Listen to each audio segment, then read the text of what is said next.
जब कोई smoking quit करता है तो इमीडिएटली उसकी बॉडी में चेंजेस दिखने लगते हैं। 1 घंटे में उसकी हार्ट रेट नॉर्मल हो जाती है। 12 घंटे में उसकी बॉडी कार्बन मोनोऑक्साइड को रिलीज करना शुरू कर देती है। 24 घंटे में उसका बीपी एकदम नॉर्मल हो जाता है।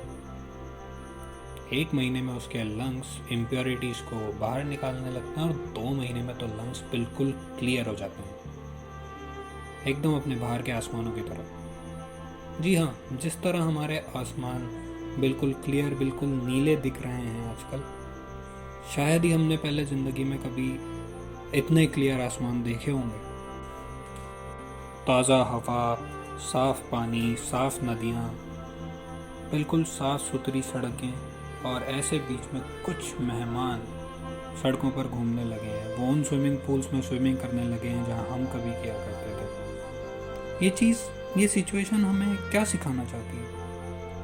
को एग्जिस्टेंस। जी हाँ, को एग्जिस्टेंस के बारे में।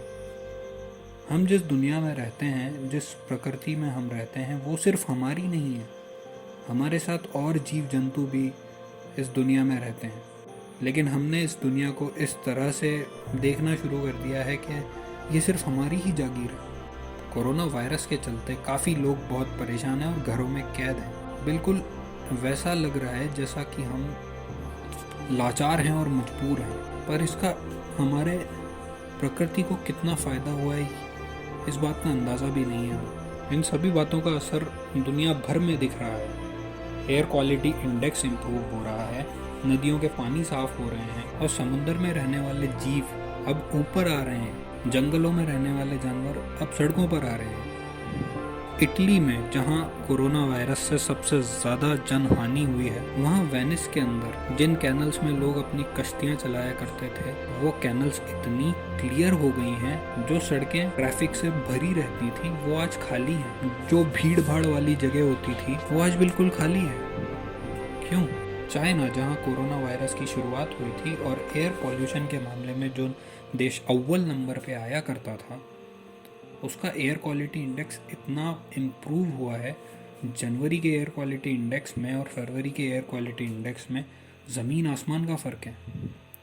वुहान के बाद चाइना के आसपास के जितने भी शहर हैं उनको लॉकडाउन कर दिया गया था। उस वजह से चाइना का एनवायरनमेंट पूरी तरह से क्लियर हो चुका है। नाइट्रोजन डाइऑक्साइड के एमिशन कम होने की वजह से ओजोन लेयर भी अब प्रभावित हो रही है।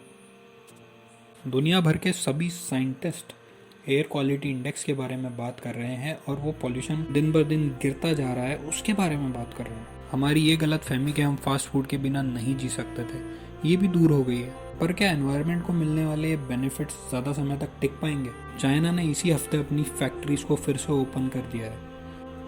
जिस देश का एयर क्वालिटी इंडेक्स सबसे ज़्यादा बेहतर हुआ था, वो फिर से वही काम करने जा रहा है।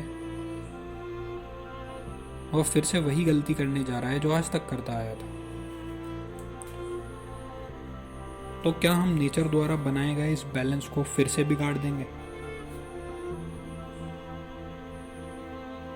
क्या प्रकृति ने हमें जो सिखाने की कोशिश की है, हम वो सीख पाएंगे? क्या हम जंगलों को वापस से जलाएंगे?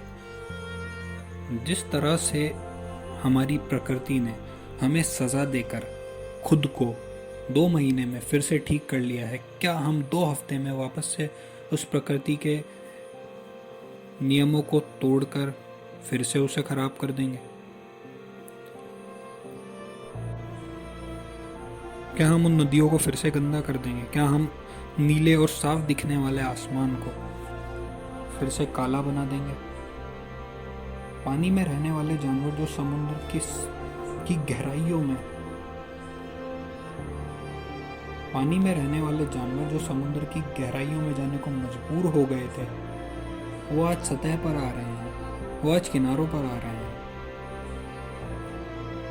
पानी साफ हो रहा है, आसमान साफ हो रहा है, हवा साफ हो रही है।